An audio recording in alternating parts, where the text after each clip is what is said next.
নমস্কার বন্ধুরা, আপনারা কি জানেন যে ভারতীয় ফুটবল টিম একসময় বিশ্বের সবচেয়ে শক্তিশালী ফুটবল টিম ছিল? যদি না জেনে থাকেন তাহলে আসুন দেখে নিই এর পিছনের আসল রহস্য। India first international football tour 1924-এ খেলেছিল। 1930 আর 1948-এ খালি পায়ে খেলা একটা ছোট টিম হঠাৎ করে 1955 থেকে 1962-র মধ্যিখানে কি করে বদলে গেল? এতটাই বদল কি করে হলো যে কয়েক বছরের মধ্যেই জাপান আর সাউথ কোরিয়ার মতো টিমকে হারিয়ে দুটো ইন্টারন্যাশনাল গোল্ড মেডেল জিতেছিল? আপনারা অনেকেই হয়তো জানেন না, শুনলে অবাক হবেন যে ভারতের ফুটবলের সুবর্ণযুগ কেমন ছিল। তাহলে বন্ধুরা ভিডিও শেষ পর্যন্ত দেখতে থাকুন। ভারত একটা ছোটোখাটো টিম থেকে ইন্টারন্যাশনাল টিম তৈরির পেছনে তৎকালীন ভারতীয় ফুটবল কোচ সৈয়দ আব্দুল রহিমের ভূমিকা অনেকই গুরুত্বপূর্ণ ছিল। 1909 খ্রিস্টাব্দে হায়দ্রাবাদে সৈয়দ আব্দুল রহিম জন্মগ্রহণ করেন। মাত্র 11 বছর বয়স থেকেই তিনি ফুটবল খেলা শুরু করে দিয়েছিলেন, যার পরে তিনি ওসমানিয়া ইউনিভার্সিটি ফুটবল টিমে যোগ দিয়েছিলেন, যেখানে তিনি 1100 নামক টিমের সঙ্গে খেলতেন। শুধু এই নয়, আব্দুল রহিম পড়াশোনাতেও বেশ ভালো ছিলেন। তখনকার দিনে গ্র্যাজুয়েশন করার পর তিনি স্কুল টিচার হয়ে হায়দ্রাবাদের একটি স্কুলে শিক্ষকতা করতেন। আপনারা হয়তো এটা শুনে অবাক হবেন, কিন্তু বন্ধুরা এখান থেকেই ভারতীয় ফুটবল টিমের সুবর্ণ যুগ শুরু হয়ে গিয়েছিল। আব্দুল রহিম 30 বছর বয়সে ফুটবল শেখানো শুরু করলেন। 1948-এ হায়দ্রাবাদ ফুটবল অ্যাসোসিয়েশনের প্রতিষ্ঠা হলো। ওয়াসিম কুমার লাল নামক পুলিশ অফিসার সেখানকার প্রেসিডেন্ট ছিলেন, যার ফলে হায়দ্রাবাদ সিটি পুলিশ নামক ফুটবল টিমের স্থাপন করলেন। হায়দ্রাবাদ সিটি পুলিশ নামক ফুটবল টিম ওই সময় ভারতের সবথেকে শক্তিশালী ফুটবল টিম ছিল। ওই সময় আব্দুল রহিম কমন ক্লাব নামক ফুটবল টিমের মধ্যে খেলতেন। 1942 মানে 33 বছর বয়সে আব্দুল রহিমকে হায়দ্রাবাদ ফুটবল অ্যাসোসিয়েশনের সেক্রেটারি করা হলো।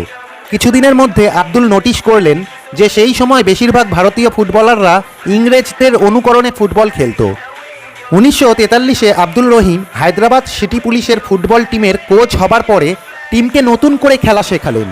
এর ফলে কিছুদিনের মধ্যে হায়দ্রাবাদের টিম বেঙ্গল আর ব্যাঙ্গালোরের মতো বড় টিমকে হারিয়ে ইস্ট গোল্ড কাপ জিতে নিল। এরপর ধীরে ধীরে হায়দ্রাবাদ সিটি পুলিশ টিম দেশের সবথেকে বড় ফুটবল টিম হয়ে গেল। ওই সময় ভারতবর্ষ স্বাধীন হয়নি।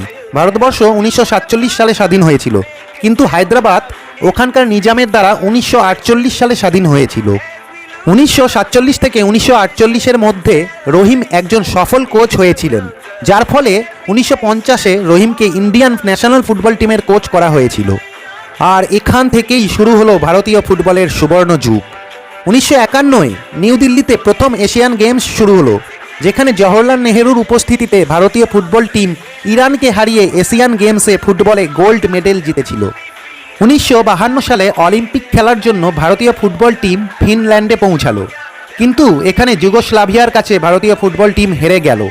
এর একমাত্র কারণ হলো সেই সময় ভারতীয় ফুটবল টিম খালি পায়ে ফুটবল খেলতো, যেখানে অন্য সমস্ত টিম জুতো পরে খেলতো। এগুলো এশিয়া বা ভারতে ঠিক ছিল, কিন্তু ফিনল্যান্ডের ঠান্ডা প্রচুর, আর এত ঠান্ডায় জুতো ছাড়া খালি পায়ে ফুটবল খেলা অনেকই চ্যালেঞ্জিং।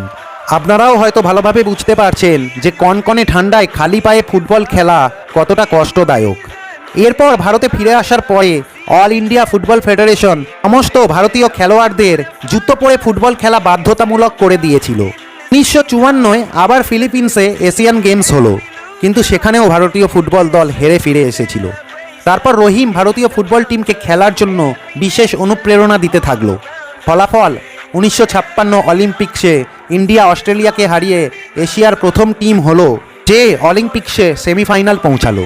এরকমভাবে ভারতীয় ফুটবল টিম 1958 পর্যন্ত অলিম্পিক্সে চতুর্থ স্থান ধরে রেখেছিল।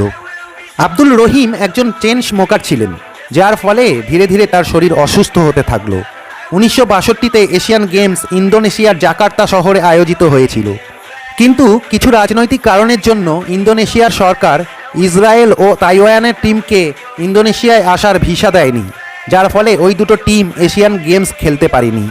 তৎকালীন ইন্ডিয়ান নিউজ চ্যানেলগুলো ইন্দোনেশিয়ার সরকারকে ভুল বলার কারণে আর খেলাধুলার মধ্যে রাজনৈতিক কারণ না ঢোকানোর কথা বলাতে ইন্দোনেশিয়ার মানুষ আর সরকারের খারাপ লেগেছিল, আর সেখানকার পরিস্থিতি এতটাই খারাপ হলো যে অন্যান্য গেমে ভারতীয় খেলোয়াড়দের ভারতে ফিরে আসতে বাধ্য করা হলো। কিন্তু ভারতীয় ফুটবল টিম ওখানে থেকে খেলার সিদ্ধান্ত নিল। এর ফলাফল এই হলো যে ভারতীয় ফুটবল টিমকে স্টেডিয়ামে পৌঁছানো পর্যন্ত জনসমুদ্রের অনেক অশান্তির মুখে পড়তে হয়েছিল। পরিস্থিতি এতটাই জটিল হয়ে পড়েছিল যে নিজেদের প্রাণ বাঁচানোর জন্য ভারতীয় ফুটবল টিমের প্লেয়ারদের বাসের মেঝেতে শুয়ে শুয়ে যেতে হয়েছিল। ভারতের প্রথম ম্যাচ সাউথ কোরিয়ার সঙ্গে হয়, দ্বিতীয় ম্যাচ থাইল্যান্ডের সঙ্গে, আর তৃতীয় ম্যাচ জাপানের সঙ্গে। সেই সময় পরিস্থিতি এতটাই খারাপ ছিল যে ভারতীয় টিমের ওখানে যে কোনো জায়গায় ভারতীয় পতাকা ওড়ানোয়, এমনকি ভারতীয় রাষ্ট্রীয় সঙ্গীত গাওয়াও মুশকিল হয়ে পড়েছিল। ভারতীয় টিম যখনই কোনো ম্যাচ খেলতে যেত, সেখানকার স্টেডিয়ামের সমস্ত লোক ভারতীয় প্লেয়ারদের ওপর গালিগালাজ করত আর অনেক কটু কথা শোনাতো। এই অবস্থায় আব্দুল রহিম ম্যাচ শুরু হওয়ার প্রথমে বা ম্যাচ শেষ হবার পরে অথবা ম্যাচের মিডিলে ব্রেকের সময় টিমের প্রত্যেক সদস্যদের একত্রিত করে ড্রেসিং রুমে নিয়ে গিয়ে জাতীয় সঙ্গীত গাইতেন, যাতে টিমের মনোবল ভেঙে না যায়। ভারতীয় টিম জাপানকে হারিয়ে সেমিফাইনালে পৌঁছালো। লাগাতার ম্যাচ খেলার জন্য টিম অনেকটাই কাহিল হয়ে পড়েছিল। রহিম কিছু প্লেয়ারদের অদল বদল করলো আর ভারত সাউথ ভিয়েতনামের সঙ্গে সেমিফাইনাল খেলে জিতে গেল। ফাইনালের সময় এলো আর সেদিন রাত্রে টিম ঘুমায়নি। আব্দুল রহিম ওই সময় ক্যান্সারের সঙ্গে লড়াই করছিলেন। তিনি মধ্যরাত্রে এমনিই টিমকে জাকার্তার রাস্তায় নিয়ে গেলেন আর বললেন, কাল তোমাদের কাছ থেকে একটা গুরু দক্ষিণা চাই, কাল তোমরা সোনা জিতে নাও। রহিম কোচিংয়ের সঙ্গে সঙ্গে টিমকে মোটিভেট করার জন্য একজন আদর্শ মানুষ ছিলেন। পরের দিন ফাইনাল ম্যাচ। ভারতের কাহিল হয়ে যাওয়া খেলোয়াড়রা অনেক সুন্দরভাবে খেলে সাউথ ভিয়েতনামকে হারিয়ে ফাইনাল জিতে গেল। ফাইনালি ভারতীয় ফুটবল টিম সোনা জিতে ভারতে ফিরে এলো। এর 2 মাস পরে 53 বছর বয়সে রহিমকে কোচের পদ থেকে ইস্তফা নিতে হলো, কারণ রহিমের স্বাস্থ্য দিনের পর দিন খারাপ হতেই লাগলো। উনি মধ্যরাত্রে না ঘুমিয়ে প্রচণ্ড কাঁদতেন। ক্যান্সারের কারণে তাকে প্রচণ্ড শারীরিক যন্ত্রণা সহ্য করতে হতো। রহিম সেই সময় একটা ইন্টারভিউতে বলেছিলেন, ভারতীয় খেলোয়াড়দের নতুন পদ্ধতি ধরে খেলতে হবে, আমাদের এই খেলার পদ্ধতি পাল্টাতে হবে যাতে আমরা নতুন স্টাইলে খেলতে পারি। আলাদা আলাদা টিমের সঙ্গে আলাদা আলাদাভাবে খেলতে হবে যাতে আমরা ভালোভাবে খেলাটা শিখতে পারি। কিছুদিনের মধ্যেই রহিমের স্বাস্থ্য অত্যন্ত ভেঙে পড়ল। এক লোকাল ডাক্তার জানালো রহিমের ক্যান্সার আছে আর তাই কিছু ওষুধ দিলেন, কিন্তু তার অবস্থা ক্রমশই খারাপের দিকে যেতে লাগলো। সব শেষে তাকে বোম্বের টাটা মেমোরিয়াল হসপিটালে নিয়ে যাওয়া হলো, কিন্তু সেখানকার বিখ্যাত ডাক্তাররাও বললেন যে তাকে ঠিক করা সম্ভব নয়। সেখানে তিনি তার জীবনের শেষ 6 মাস কাটিয়েছিলেন। 1964 সালে ইন্ডিয়ার নতুন কোচ অ্যালবেডো ফার্নান্ডো কিছু কারণবশত ব্রাজিলে গিয়েছিলেন, আর সেখানে গিয়ে তিনি দেখলেন যে ব্রাজিলের খেলার পদ্ধতি তো রহিম 1956 সালে শেখানোর চেষ্টা করতেন, আর এই সমস্ত টেকনিকগুলো ব্রাজিল সবে শিখতে শুরু করেছে। এই বিষয়ে তো কোনো সন্দেহ নেই যে রহিম নিজের সময়ে ফুটবলে অনেক এগিয়ে ছিলেন। আব্দুল রহিমের বায়োগ্রাফি আপনি মুভি ময়দানে দেখতে পাবেন, যেটা অজয় দেবগন করেছিল।